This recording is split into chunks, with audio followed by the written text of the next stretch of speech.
Hello friends, welcome again to our history class. So our today's topic is सम्राट Ashok, Ashoka the great. आज हम हिंदी और English दोनों medium के थ्रू अशोका द ग्रेट के बारे में, महान सम्राट अशोक के बारे में कुछ महत्वपूर्ण जानकारी आपसे डिस्कस करेंगे. तो आइए जिन टॉपिक्स पे हम इन महान सम्राट के बारे में डिस्कस करने वाले हैं वह है कलिंग का युद्ध, जिसके लिए वह फेमस थे. अशोक का धम्म, अशोक की धार्मिक पॉलिसी, उसकी धार्मिक नीतियां जो अशोक के धम्म के नाम से फेमस हुई, उसके बारे में डिस्कशन करेंगे. उनके चाइल्डहुड के बारे में, तो उनके अभिलेखों के बारे में, उनके फेमस स्तूपास के बारे में, स्तूप के बारे में हम डिस्कस करेंगे. आइए हम जानते हैं महान सम्राट अशोक के बारे में. इन्हें एक संत और सम्राट दो रूपों में इनके बारे में जाना जाता है और ये प्रसिद्ध हैं. संत इसलिए क्योंकि इनकी धार्मिक नीतियां बहुत महत्वपूर्ण थी, जिनके कुछ पॉइंट्स, कुछ फीचर्स हम आज तक फॉलो कर रहे हैं. और सम्राट इसलिए कि उस वक्त कहते हैं कि मौर्यन साम्राज्य का जितना विस्तार उन्होंने किया था किसी राजा ने नहीं किया. वह बिंदुसार के पुत्र थे और चंद्रगुप्त मौर्य के पौत्र थे, यानी उनके दादा थे. तो ऐसे महान वंशजों के रूप में उन्होंने, उनके सक्सेसर्स के रूप में उन्होंने मौर्य साम्राज्य का विस्तार किया. उनका जन्म 304 ईसा पूर्व बताया गया है. 72 इयर्स तक उन्होंने शासन किया. उसके बाद उनकी मृत्यु 232 ईसा पूर्व बताई गई है. आचार्य चाणक्य का बहुत महत्वपूर्ण योगदान था. जितने कुशल शासक थे, जितने अच्छे वह इंसान थे, जितनी ऊंची उनकी सोच थी, उनकी ओवरऑल पर्सनालिटी के डेवलपमेंट में आचार्य चाणक्य का बहुत बड़ा हाथ बताया जाता है. फिर उनके बचपन के बारे में हम जानते हैं, यानी उनका चाइल्डहुड. कहते हैं बचपन से ही सम्राट अशोक को शिकार का बड़ा शौक था. वह अपने पिता बिंदुसार के साथ शिकार पे जाया करते थे. राज कार्यों में अपने पिता का हाथ बटाया करते थे. प्रजा के प्रति भी बड़ा मोह था उनके मन में. प्रजा की भलाई के काम किया करते थे. यानी बचपन से ही उनमें वे सारे गुण एक गॉड गिफ्ट के रूप में उनकी पर्सनालिटी का एक अभिन्न अंग थे. उनके इन विशिष्ट गुणों को देखते हुए बिंदुसार ने बहुत कम उम्र में ही सम्राट अशोक को सम्राट, अपने पुत्र अशोक को सम्राट घोषित कर दिया था. और कहते हैं कि जब वे सम्राट बने तो लगभग 4 वर्ष तक उन्होंने अपने ही सिविल वॉर्स, जिसे कहते हैं कि अपने ही भाइयों, सिंहासन के लिए जिन्होंने भी कहा कि यह सिंहासन मेरा है, या जो सिंहासन के लिए जो लड़ाई होती है, वॉर ऑफ सक्सेशन होता है, उन सबको एंड करने में उनको 4 साल का समय लग गया. और 4 साल के बाद ऑफिशियली जब उनका राज्याभिषेक हुआ तब उन्होंने प्रॉपर तरीके से अपना शासन का कार्य स्टार्ट किया. फिर कहते हैं उनका विवाह के बारे में. शाक्य कुमारी उनकी एक प्रिंसेस थी, वहां उन्होंने उनसे विवाह किया. उनसे उनके एक पुत्र था जिनका नाम महेंद्र था और एक पुत्री जिनका नाम संघमित्रा था. कहा जाता है कि जब कलिंगा वॉर एक टर्निंग पॉइंट था सम्राट अशोका की लाइफ में. सम्राट अशोका बहुत बड़े, महान और ब्रेव योद्धा थे. बहुत सी लड़ाइयां उन्होंने लड़ी, अपने साम्राज्य का दूर दूर तक उन्होंने विस्तार किया. लेकिन कलिंग का युद्ध उनके जीवन में एक टर्निंग पॉइंट साबित हुआ. एक योद्धा से वह एक संत के रूप में परिवर्तित हो गए. कलिंग के युद्ध में जो भीषण नरसंहार उनसे हुआ उन्होंने देखा तो उनका हृदय परिवर्तन हो गया. इसके तुरंत बाद उन्होंने बौद्ध धर्म को अपना लिया और फिर अपनी शेष आयु बौद्ध धर्म के प्रचार प्रसार में उन्होंने लगा दी. और इसमें उन्होंने, उनके बच्चों का भी बहुत बड़ा योगदान रहा. उनकी पुत्री और पुत्र को उन्होंने श्रीलंका भेजा, भारत के अलग अलग दूर दूर प्रांतों में भेजा और बौद्ध धर्म का बहुत प्रचार प्रसार किया. उन्होंने अपनी शेष आयु प्रजा की भलाई के कामों में लगा दी.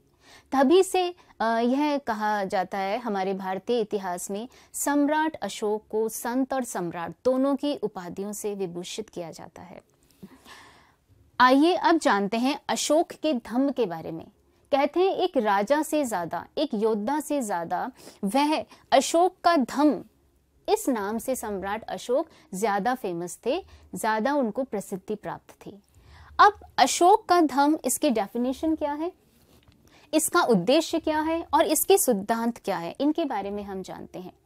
अशोक का धम्म, सम्राट अशोक ने प्रजा की भलाई के लिए कुछ नैतिक सिद्धांतों की एक रूपरेखा, a set of rules, a set of guidelines उन्होंने फॉर्म करी, जिसमें यह सब दे रखा था कि किस तरह से एक राजा को अपनी प्रजा के साथ व्यवहार करना चाहिए, उसकी भलाई के कार्य करने चाहिए और क्या क्या कार्य करने चाहिए, प्रजा से और राजकीय अधिकारियों से क्या क्या उम्मीदें रखी जानी चाहिए। तो यह उनकी धार्मिक पॉलिसी थी, यह set of rules and regulations थे, धर्म से रिलेटेड, लाइफ स्टाइल से रिलेटेड। और इसका क्या मकसद था, इसका एक यही एम था कि प्रजा का लौकिक और पारलौकिक दोनों का सुधार हो, उत्थान हो, प्रजा का यह जीवन भी सुधरे, हर तरह से प्रजा को राजा संतुष्ट कर पाए, उनको एक अच्छा जीवन दे पाए। और अभी का जीवन ही नहीं, जीवन के बाद मृत्यु या जो भी समय एक इंसान बिताता है वह भी उसका अच्छा हो, यानी यह लोक ही नहीं परलोक भी सुधरे। देखिए ऐसा कोई राजा शायद ही हमारे इतिहास में, इंडियन हिस्ट्री में हुआ होगा। प्रजा की भलाई के काम तो बहुत से राजाओं ने किए हैं, लेकिन प्रजा के परलोक, मृत्यु के बाद के जीवन या जो भी होता है उसके सुधार के लिए जो राजा कार्य करे, ऐसे महान सम्राट सिर्फ एक ही हैं, अशोका द ग्रेट, महान सम्राट अशोक। तो आइए उनके सिद्धांतों के बारे में जानें। अशोका की रिलीजियस पॉलिसी, धार्मिक नीति, जो अशोक धम्म के नाम से फेमस थी, प्रसिद्ध थी, उसके कुल 5-6 सिद्धांत हैं। फर्स्ट है धार्मिक आचरण। धार्मिक आचरण यानी धार्मिक आचरण का से उनका मकसद था कि ऐसा नहीं कि हम किस देवता की पूजा करते हैं, हम पूजा किस प्रकार से करते हैं, हम कौन से कर्म कांड करते हैं। धार्मिक आचरण का मतलब था इंसान मन से और अपने व्यवहार से और अपने आचरण से कितना शुद्ध है, पवित्र है, यानी सत्य का प्रयोग, झूठ से घृणा, पाप से दूरी बनाना, कोई भी अनैतिक कार्य ना करना, यह तात्पर्य था उनका धार्मिक आचरण से। दूसरा पॉइंट हम लेते हैं आत्मनिरीक्षण, यानी सेल्फ एनालिसिस, खुद को एनालाइज करना, खुद के बारे में सही राय रखना कि हम कितने कहाँ गलत हैं और कितने कहाँ हम सही हो सकते हैं।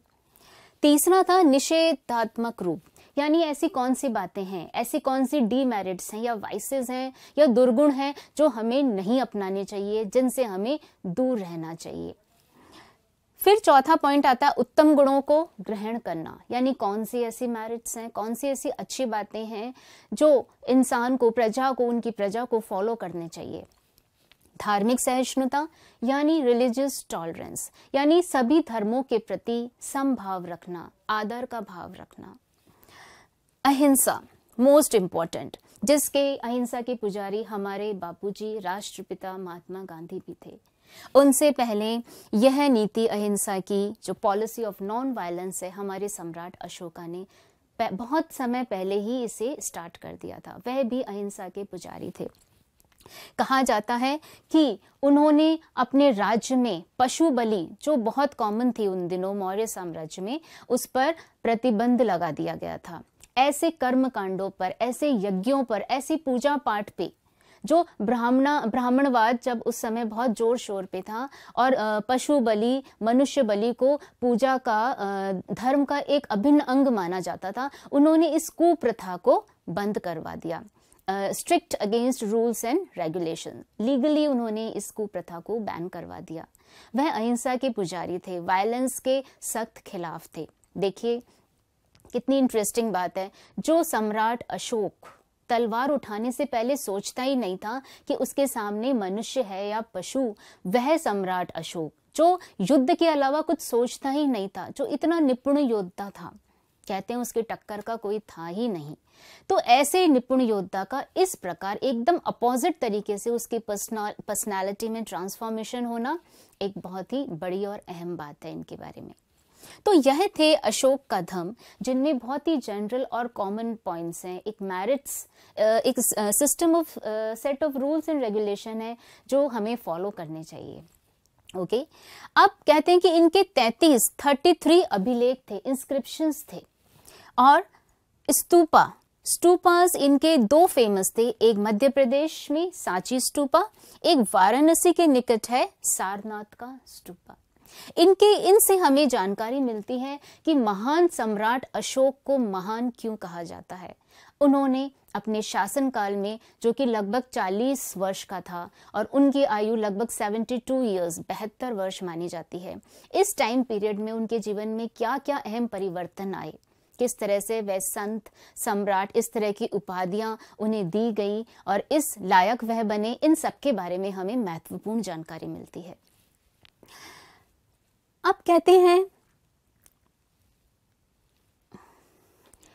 हम उम्मीद करते हैं आज की सम्राट अशोका के बारे में जो कुछ महत्वपूर्ण जानकारी, जो कुछ इंपॉर्टेंट बातें हमने डिस्कस करी, वो आपके बहुत काम आएंगी। तो हम अब आपसे विदा लेते हैं। We'll meet soon with further information. Please like, comment, share, and don't forget to subscribe our YouTube channel and visit our website at gurukpure.com.